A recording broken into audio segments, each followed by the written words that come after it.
Со врева во потрага по мир. Ова е почеток на кампањата Судан 365 во Лондон за кревање на свеста за ситуацијата во Судан. Джеймс Смит е еден од организаторите. It's like an alarm to bring people together, to call people together. Тоа е како аларм да се здружат луѓето, да се фокусираат на опасностите со кои Судан денес е соочен. The dangers that Sudan faces today.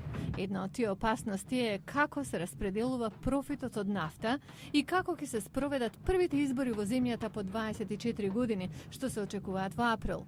Суданскиот архиепископ Даниел Денг вели: We need a sharing of oils to be done in a fair way. Ни треба фер поделба на приходот од нафта. Ни требаат демократски избори, за да му покажеме на светот дека имаме демократија во државата. We have the democracy in the country. Присила Рубин го напуштила Судан во 1993. Таа вели била родена во војна и се надева дека мирот ќе дозволи да се врати дома. Сака незината керка, Анет, да се чувствува суданка. This thing is our symbol in Sudan. Women can... Символ на Судан е ова, во кое жените носат вода. Сакам да одам дома и да ги научам децата дека можат да носат вода во ова.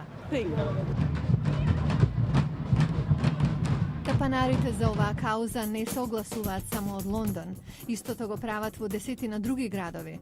Групата е сочинета од најпознатите тапанари од цел свет.